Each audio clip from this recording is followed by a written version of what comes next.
So there I was, driving to my parents' house on a Saturday morning, thinking it would be just another normal visit. I'm Elsie, 29 years old, and I try to see my folks at least once a week. They're getting older and I worry about them, you know? Plus, I actually enjoy spending time with them most of the time. I pulled into their driveway around 10 a.m., grabbed the bag of groceries I'd picked up for them, and walked up to the front door.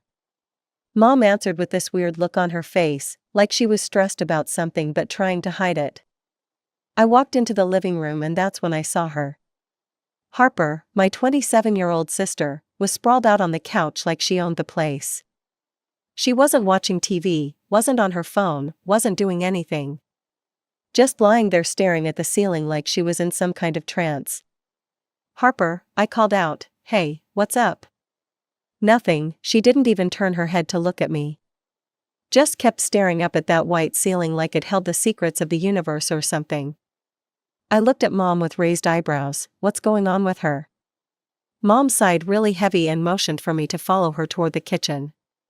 Dad was already in there, sitting at the table with his coffee, looking like someone had died. "Your sister is going through a really tough time right now," Mom whispered once we were out of Harper's earshot. "She's under so much stress, Elsie. She broke up with Tyler last week, she can't even function properly. She's been like this for days, won't eat, won't talk, just lies there. And yesterday she quit her job at the dental office. She said she couldn't handle working right now because of her emotional state." I poured myself some coffee and sat down at the kitchen table. This was so typical Harper. Ever since we were kids, she'd fall apart over the smallest things. Break a nail, end of the world. Get a B on a test, might as well drop out of school. It was always something with her. "So she moved back in?" I asked, even though I already knew the answer. "She had to," Dad chimed in. "She couldn't afford her apartment without a job, and she's in no condition to work right now. We couldn't just let her be homeless. She says she doesn't know how to cope with all the stress in her life. She feels overwhelmed by everything." I nodded, but inside I was rolling my eyes. Harper was 27 years old. Most people her age were figuring out their careers, maybe getting married, buying houses. But not Harper. She was back on Mom and Dad's couch, having another one of her dramatic episodes. What stress? She worked part-time answering phones at a dentist's office. It's not like she was performing brain surgery. Mom gave me that look, the one that said I was being too harsh. "Elsie, your sister is just more sensitive than you are. Not everyone handles things the same way." Sensitive, that was Mom's favorite word for Harper. She'd been sensitive when she threw tantrums as a kid because she didn't want to do her homework. She was sensitive when she dropped out of college twice because the classes were too hard. She was sensitive when she couldn't keep a job for more than 6 months because her bosses were mean. The truth was, Harper had never learned how to deal with real life. Every time something went wrong, she'd fall apart and expect everyone else to fix it for her. And Mom and Dad always did. "She says she feels depressed all the time," Mom continued. "She just needs time to recover." Time to recover from a 3-month relationship ending. I thought about all the stuff I'd been through: losing jobs, bad breakups, financial stress, health problems. But I'd never had the luxury of just lying on a couch for weeks waiting for someone else to solve my problems. I took a sip of my coffee and looked out the kitchen window. In the backyard, I could see Harper's beat-up Honda parked next to Mom and Dad's car. Both cars that I was still making payments on, by the way. I'd bought them both a few years ago when my parents needed reliable transportation and Harper needed something to get to work. They were registered in my name because my credit was better, and I'd been paying the insurance on both of them ever since. "I just think," I said carefully, "that maybe Harper would be better off if she had to work for what she wanted instead of always having it handed to her." "She's not having anything handed to her," Mom protested. "She's struggling." "She's always struggling, Mom. Remember when she was 16 and said she was too depressed to do chores, so you guys just stopped asking her to help around the house? Or when she was in college and called crying every week because her classes were too hard, so you told her it was okay to drop out? My parents exchanged looks, they remembered. That's different, Dad said. She really was having trouble with school. She was having trouble because she didn't want to put in the effort. Just like now. Breaking up with someone sucks, but most people don't quit their jobs and move back in with their parents over it. The kitchen got quiet for a minute. I could hear Harper moving around in the living room, probably getting up to go to the bathroom or get a snack. At least she was still mobile. We just want to be there for her, Mom said softly. She's family. And that was the end of the conversation. I knew there was no point in pushing it further. My parents had been enabling Harper's behavior for so long that they couldn't see how they were making it worse. In their minds, they were being loving and supportive. In reality, they were teaching her that she never had to grow up. 2 weeks passed after that visit, and I hadn't heard much from my parents. I figured Harper was still doing her whole dramatic recovery thing on their couch. Then my phone rang on a Tuesday afternoon. Mom's voice sounded different when I picked up. "Hi honey, are you busy? I need to talk to you about something important." "What's going on?" "Your father and I were wondering if you could help us out financially. We know you've been really good with saving money." "How much are we talking about?" $50,000. I nearly dropped my phone. $50,000? Mom, that's a huge amount. I know it sounds like a lot, but hear me out. You know how we've been struggling with the mortgage payments since your dad retired. If we could pay down a big chunk of the principal, our monthly payments would be so much smaller that we could handle them on our own. She had a point. I'd been helping them with their mortgage for years, sending them $800 or $900 every month. It was getting expensive for me. And with Harper living here now, our expenses have gone up, Mom continued. She's still not working, still recovering from her breakup. I did the math in my head. If I gave them the money now and eliminated my monthly payments to them, I'd actually save money in the long run. Let me think about it, I said. That evening, I looked at my bank statements. It was almost everything I had saved, but it would solve everyone's problems. My parents would have financial security, and I wouldn't have to keep sending them money every month. The next day, I called Mom back. "I've decided to help you out with the money." That afternoon, I went to my bank and arranged the wire transfer. $50,000, gone just like that.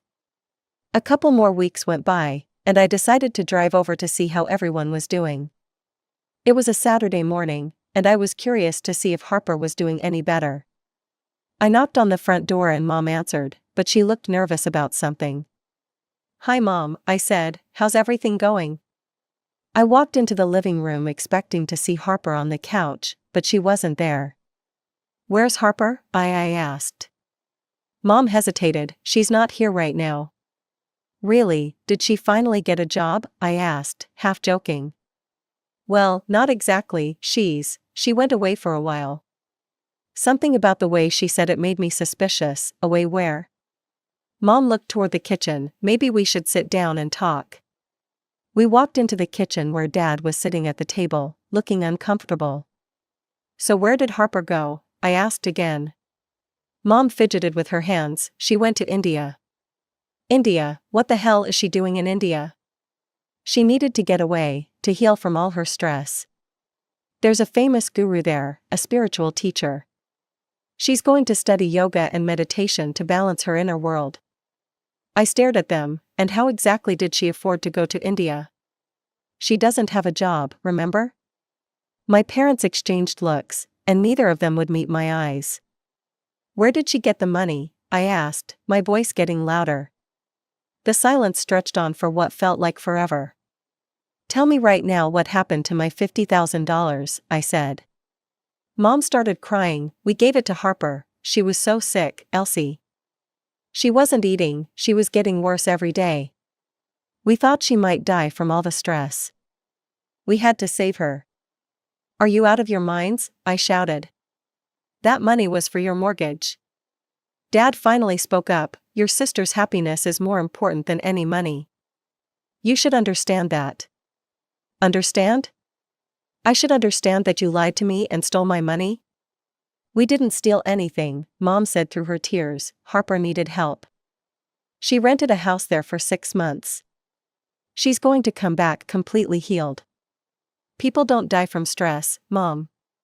You should have kicked her out and made her get a job.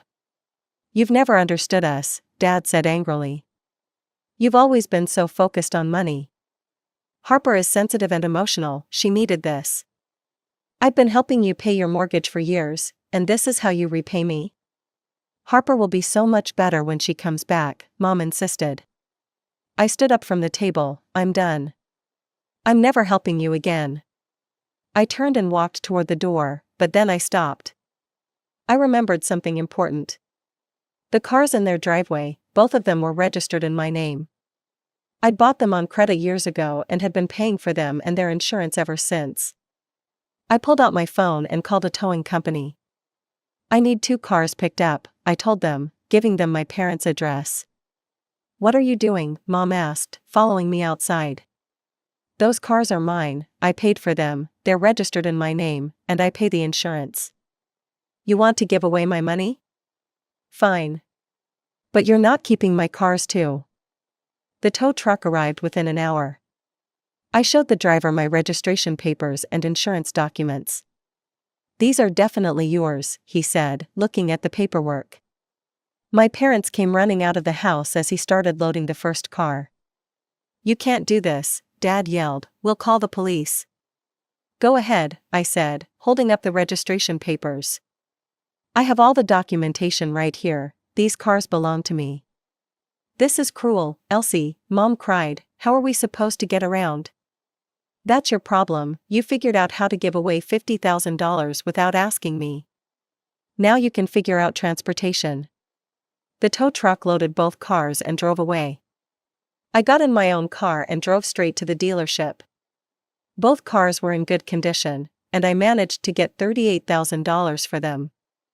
It was $12,000 less than what I'd given my parents, but at least I got something back. I deposited the entire amount into my account that same day. Finally, I had some of my money back, even if it wasn't everything. After I took the cars, my parents started calling me constantly, and I mean constantly. Sometimes 3 or 4 times a day. Elsie, you have to understand, we had no choice, Mom would say, crying into the phone. Harper was so sick, we thought we were going to lose her. You chose to lie to me and steal my money, I'd tell her. That was definitely a choice. We didn't steal anything, we're your parents. Parents don't lie to their kids about $50,000. Then Dad would get on the phone, you've always been selfish, Elsie. Your sister needed help and you're acting like money is more important than family. If family was so important, you wouldn't have betrayed me. We're going to have to pay the full mortgage payment now, and we don't have a car. How are we supposed to get groceries? How are we supposed to get to the doctor? You should have thought about that before you sent Harper on vacation with my money. This went on for weeks. Every single day, they'd call and try to guilt me into giving them more money or helping them buy a car. I stopped answering most of their calls, but they'd leave long voicemails talking about how cruel I was being and how much they were struggling. Then other relatives started getting involved. My aunt called me one evening. Elsie, I heard what happened with your parents and the cars. Don't you think you're being a little harsh? Did they tell you what they did with my money? They said Harper needed to go to India for her health. They lied to me, Aunt Linda. They asked for money for their mortgage and gave it to Harper for a vacation instead. There was silence on the other end of the line. I didn't know that part, she finally said. Yeah, well, there's a lot they're not telling people. Did they mention that I've been paying their mortgage for years? Or that I paid for Harper's entire college education, even though she dropped out twice? No, they didn't mention that. Harper has been throwing tantrums and getting whatever she wants since she was a kid, and nothing has changed. Her requests just got more expensive. You're right, Aunt Linda said quietly. I remember how she used to act when she was little. I always thought your parents were too easy on her. Well, now she's 27 and still acting the same way. And Mom and Dad are still enabling her. Maybe you could still be a little gentler with them though. They are your parents. I'm tired of being gentle, Aunt Linda. I've been gentle for years, and look where it got me. I'm out $50,000 and they're acting like I'm the bad guy. After that conversation, some of the family members backed off, but not all of them. My cousin texted me saying I was heartless. My uncle left me a voicemail about how family should stick together. I ignored all of it. A few weeks later, my phone rang from a number I didn't recognize. Hello? Elsie, it's your mother. We need help with the mortgage payment this month. We don't have enough money. That's not my problem anymore. Please, honey, we can't afford the full payment. If we miss it, we could lose the house. You should have thought about that before you gave my money to Harper. We made a mistake, okay? But we can't undo it now. We need your help. No, Mom, I told you I was done helping, and I meant it. I hung up on her. The next day, I was getting ready for work when I heard someone knocking on my front door. Then the doorbell started ringing over and over again. I looked out the window and saw my parents standing on my porch. Dad was knocking while Mom kept pressing the doorbell. Elsie, we know you're in there, Dad shouted. Open the door. I stayed inside and didn't answer. They kept it up for about 20 minutes before they finally left. They came back the next day and did the same thing, and the day after that. I'd had enough. I called a lawyer and explained the situation. Can I get a restraining order against them? I asked. That might be difficult since they're family and they haven't threatened you with violence, he said. But I can send them a cease and desist letter. That might scare them off. Do it. The lawyer sent the letter explaining that if my parents continued to harass me, I would take legal action against them. After that, they stopped showing up at my house and the phone calls finally stopped. A few months later, Aunt Linda called with an update. Your uncle gave your father his old car, she told me. It's pretty beat up though. It breaks down all the time and they're spending a fortune on repairs. That's their choice, I said. They're having a really hard time financially. Almost all of their pension is going to the mortgage and utilities now. They came to my house last week asking for money, but I told them I couldn't help. Good for you. They look terrible. Elsie, your mother has lost weight and your father looks like he's aged 10 years. I felt a tiny pang of guilt, but I pushed it away. They did this to themselves. I know, honey, I'm not saying you should help them. I just thought you should know how they're doing. Thanks for letting me know. Life got quiet after that. No more daily phone calls, no more relatives trying to guilt me into helping, no more parents showing up at my door. For the first time in years, I wasn't sending money to anyone or worrying about someone else's financial problems. I started saving money again. Without the monthly mortgage payments to my parents, I was able to put away almost $1,000 every month. I even started thinking about taking a vacation or maybe buying a newer car. But I knew this peace wouldn't last forever. Harper would come back from India eventually, and when she did, there would probably be more drama. I just hoped I'd be ready for whatever came next. 6 months after the whole car incident, I was finally starting to feel like my life was back to normal. I had a routine, I was saving money, and I wasn't constantly stressed about my family's problems. Then Harper came home. I was at home on a Saturday afternoon when I heard someone banging on my front door. Not knocking, banging, like they were trying to break it down. I looked out the window and saw Harper standing on my porch with a baseball bat in her hands. She was screaming something, but I couldn't make out the words through the door. Elsie, I know you're in there, open this door right now. I grabbed my phone and stayed away from the windows. Harper kept pounding on the door with the bat, yelling about her car. You stole my car, you bastard, where's my car? It wasn't your car, I shouted back through the door, it was mine. Bullshit, that was my car and you know it. The banging got louder, I was genuinely worried she might actually break down the door. Thankfully, my neighbors must have heard the noise because I could see Mrs. Patterson from next door on her phone, probably calling the police. You ruined my life, Harper screamed. I came back from India all peaceful and centered, and now I find out you stole my car while I was gone. I didn't steal anything, that car was registered in my name. I don't care whose name it was in, I was driving it. The police sirens were getting closer. Harper must have heard them too because the banging stopped for a second. This isn't over, Elsie, you owe me a car.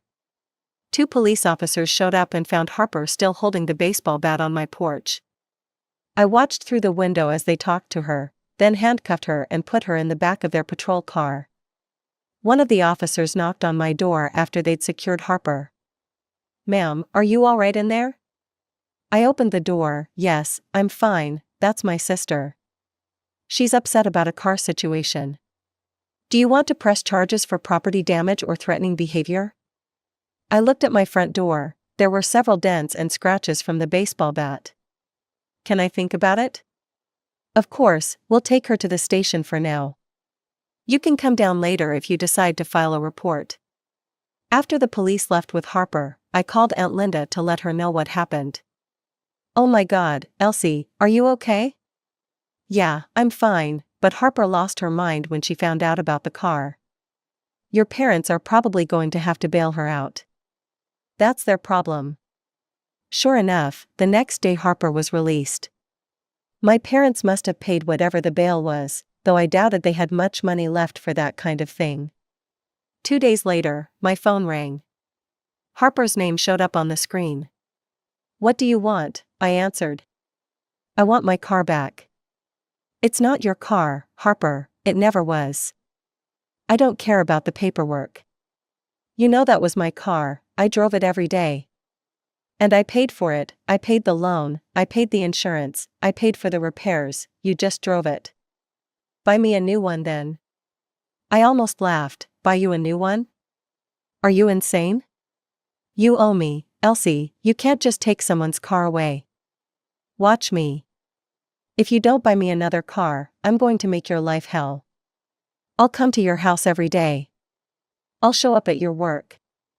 I'll make sure everyone knows what kind of person you really are." Now I did laugh. "Harper, are you threatening me?" "I'm promising you." "Well, I have some news for you. I've been recording all our phone calls. If you keep threatening me, I'm taking these recordings to the police. Do you know what happens to people who make threats after they've already been arrested for harassment?" The line went quiet. "They get serious jail time, Harper, not just a night in county lockup." "You're bluffing. Try me, come to my house again, show up at my work. Make one more threat. I dare you." She hung up on me. After that, Harper left me alone too. Apparently the thought of actual consequences was enough to shut her up. A few months later, Aunt Linda called with more family updates. "Your sister is still living with your parents," she told me. "Still not working, as far as I know. Big surprise there. But get this, she got married while she was in India." "Married to who?" "Some Indian guy she met over there. And apparently his parents are planning to move here permanently. They're all going to live with your parents." I sat down hard in my chair. "Are you serious?" "Dead serious, your mom told me they're expecting them to arrive next month. So let me get this straight. My parents gave Harper $50,000 of my money to go to India, where she married a stranger, and now his whole family is moving into my parents' house? That's about the size of it. And they're all going to live off my parents' pension?" "I assume so. I don't think Harper's new husband has a job lined up here or anything." I started laughing. I couldn't help it. It was so ridiculous that it was actually funny. "What's so amusing?" Aunt Linda asked. "My parents thought they were saving Harper by sending her to India. Instead, they bought themselves a house full of people to support for the rest of their lives. I don't think they thought it through very well. They never think anything through, that's the problem." "Do you feel bad for them at all?" I considered the question. Did I feel bad? A little, maybe. But mostly I felt relieved that it wasn't my problem anymore. They chose this life, Aunt Linda, they chose to enable Harper instead of making her grow up. They chose to lie to me and steal my money. They chose to prioritize Harper's feelings over everyone else's well-being. Now they get to live with the consequences. That's pretty harsh. Maybe, but I'm done being the family ATM. I'm done fixing everyone else's mistakes. They want to play house with Harper and her new in-laws? That's their choice. After I hung up with Aunt Linda, I sat in my living room thinking about everything that had happened. 6 months ago, I'd been stressed about money, constantly worried about my parents' financial situation, and enabling my sister's irresponsible behavior just like everyone else in my family. Now I had my savings account growing again, no one was calling me asking for money, and I wasn't responsible for anyone's problems but my own. I'd been thinking about moving somewhere new, maybe to a different city where my family couldn't find me. Starting fresh somewhere else sounded pretty appealing. No more drama, no more guilt trips, no more family emergencies that somehow always required my money to solve. My phone was quiet, my bank account was growing, and for the first time in years, I was living my own life instead of managing everyone else's disasters. It felt pretty good.